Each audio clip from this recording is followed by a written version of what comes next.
Okay, I found an article on Moms Demand Action's website. Reading a book here, I'll put that book out of the way. I will read the article in its entirety. 2 men were brutally killed by the police this week for carrying guns. One told the officer he had a legal license to carry, and the other allegedly had a concealed gun in the state where carrying without a license is legal. But don't expect outrage from the National Rifle Association. The country's largest gun lobby has fought tirelessly in recent years to expand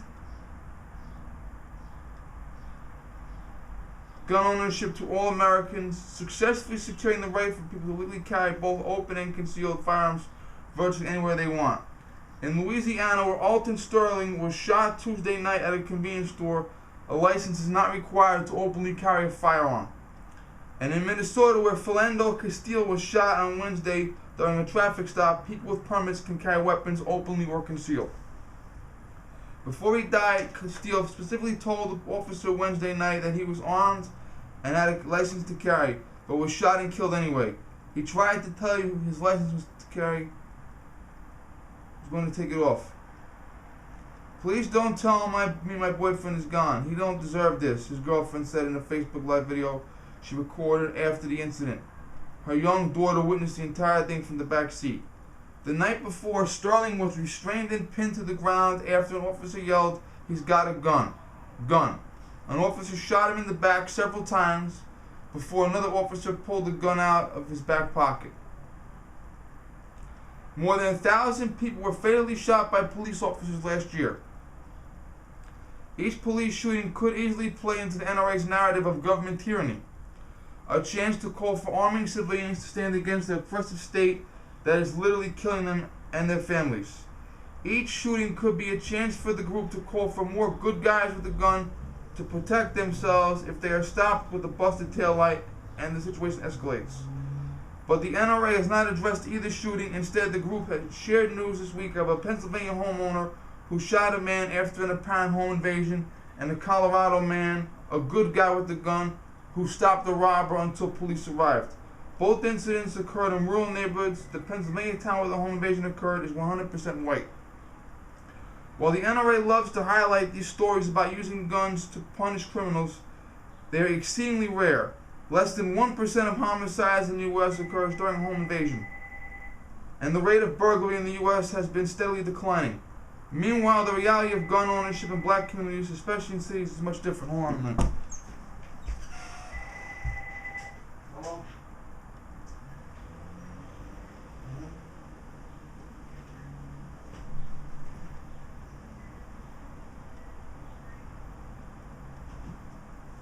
I don't think so, no. Give me more. I did, give me more. Right.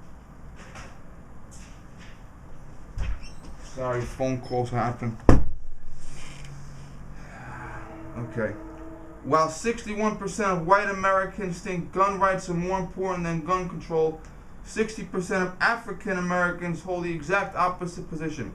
Black parents are nearly twice as likely as white parents say they worry about their children getting shot. Black parents worry more about shootings than about drug or alcohol abuse or depression. And 82% of African Americans say they frequently worry about interactions between police and young men of color. The fear isn't unfounded.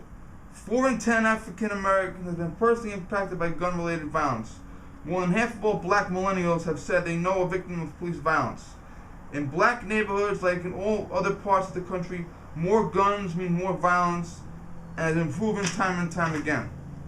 When black people decide to arm themselves in self-defense, as the NRA encourages people to do, the group doesn't rally behind their cause. The group has vehemently defended Florida's stand your ground law, especially when black teenager Trayvon Martin was shot and killed by George Zimmerman. It did not come to the defense of Marissa Alexander, who also shot a gun out of self-defense. Alexander, a 31-year-old mother of 3, fired a warning shot after her husband threatened her, and she was sentenced to 20 years in prison. The NRA was silent. The NRA was also silent during protests in Ferguson, Missouri. The government used militaristic SWAT teams and tanks against civilians. Instead, calling out government, the NRA only mentioned that gun sales increased during the unrest. Still, the NRA wants to sell firearms to black people who remain overwhelmingly supportive of gun control. The organization has put forth some clumsy attempts at minority outreach.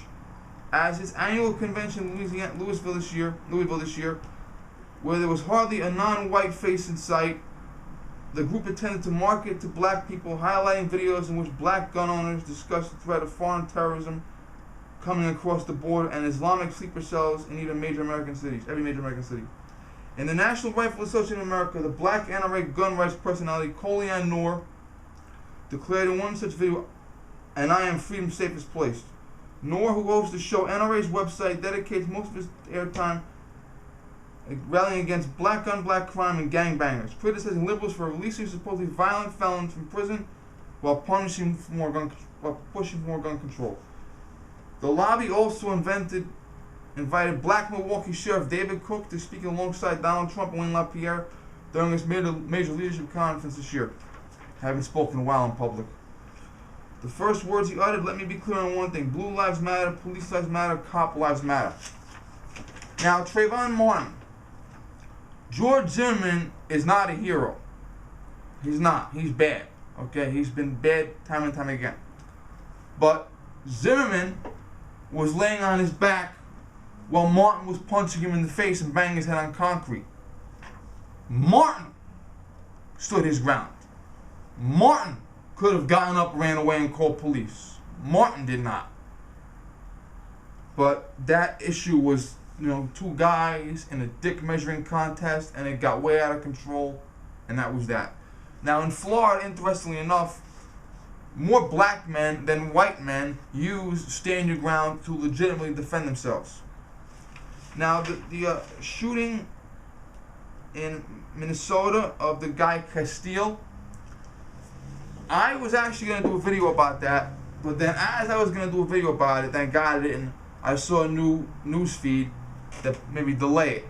The original scenario was that Mr. Castile was stopped for a busted taillight, told the officer, "I have a firearm." His girlfriend yelled, "He has concealed carry." And the officer said, "Give me your license and registration." He went into his back pocket. The cop saw the gun and killed him. New theories say the cop was investigating him for armed robbery, not busted taillight. And the cop may have told him not to move as opposed to "Give me your wallet, give me your license." And the police department vehemently denies ever giving Mr. Castillo a concealed carry license. So we have to investigate that further. As for Alton Sterling,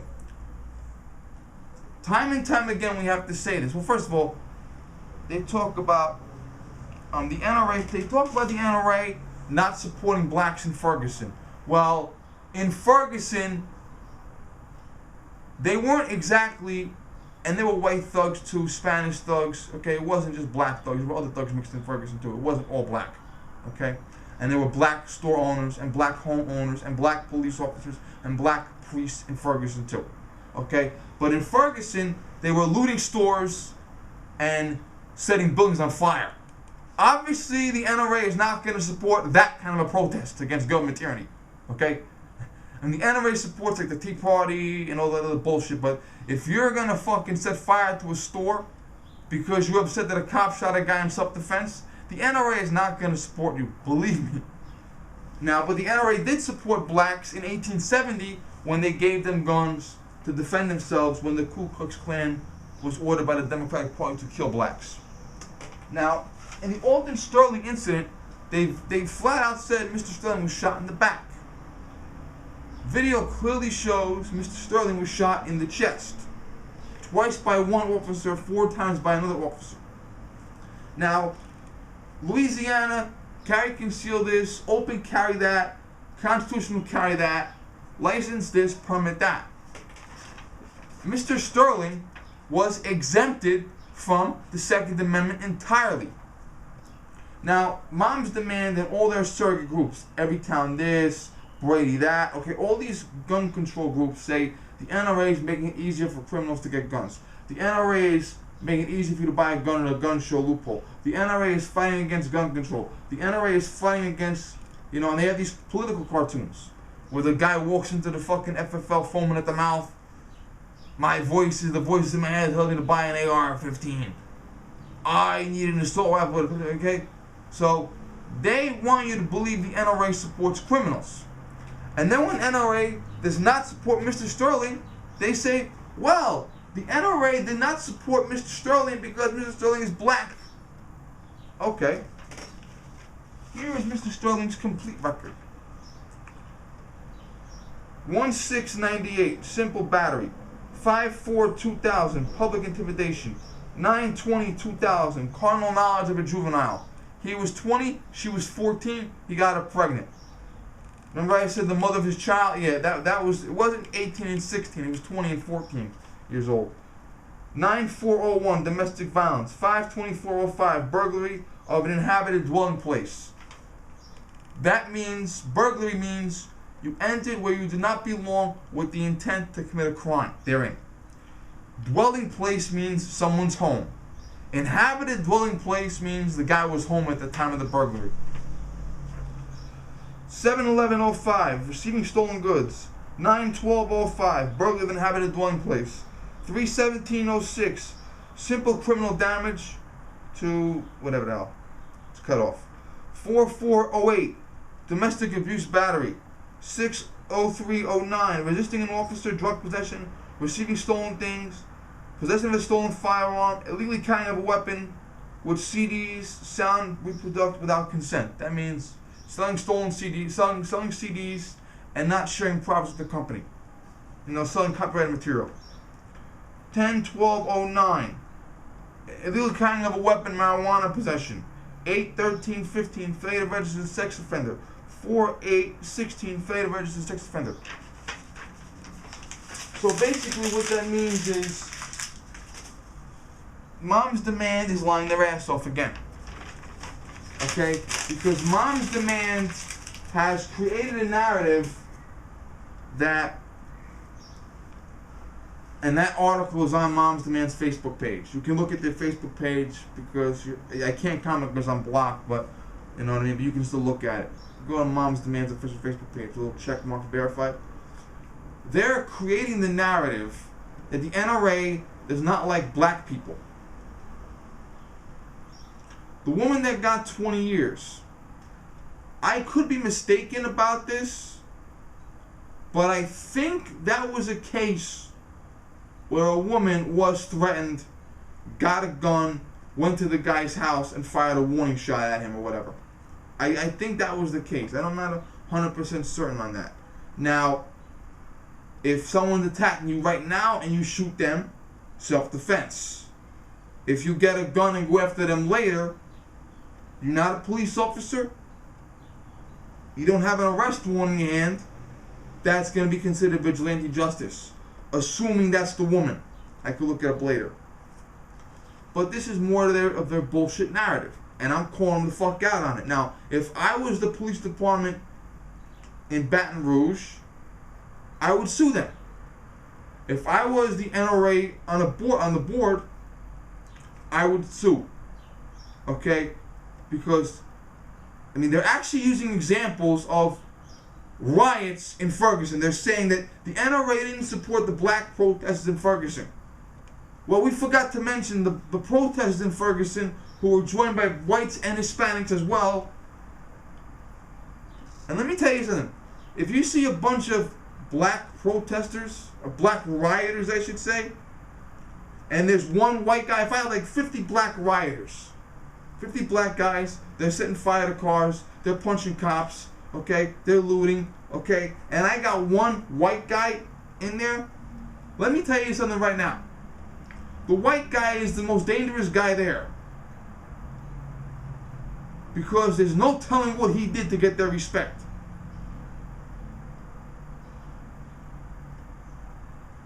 Okay, it's not 100% black because we had a black man tried to set fire to a convenience store on camera during the Ferguson riots. And there was a black woman who ran into the store and took something to douse the fire. Okay, and they were black store owners that were out of a business. Okay, So blacks were the victims in Ferguson as well as the perpetrators. The NRA did support the black store owners having guns. The NRA did support the Hispanic store owners having guns. The NRA did support the white store owners having guns. The NRA did support the Korean store owners during the LA riots. But they have the narrative of the NRA is racist because they wouldn't support black protesters.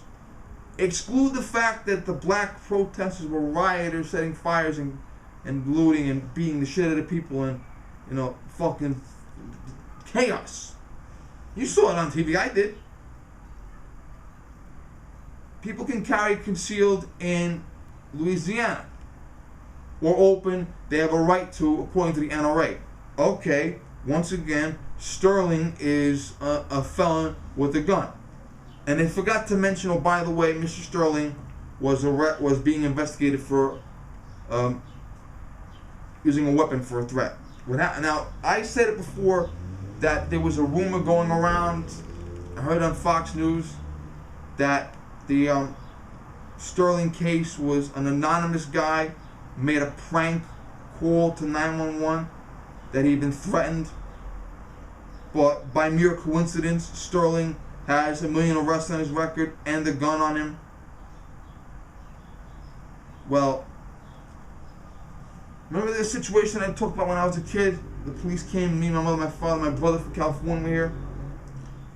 Well, the police may get the wrong door, and the police may very well have a prank call in their hands, but you are still obligated to be an adult when dealing with them.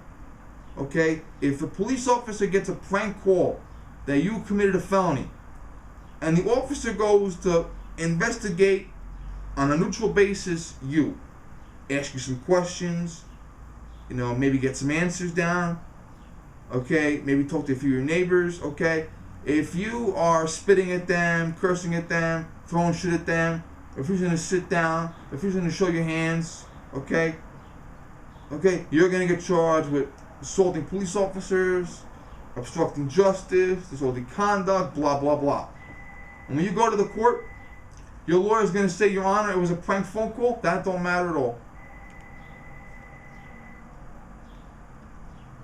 It don't matter at all.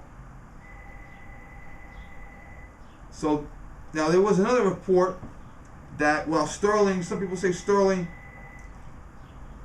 had an anonymous call rendered against him, like a prank call.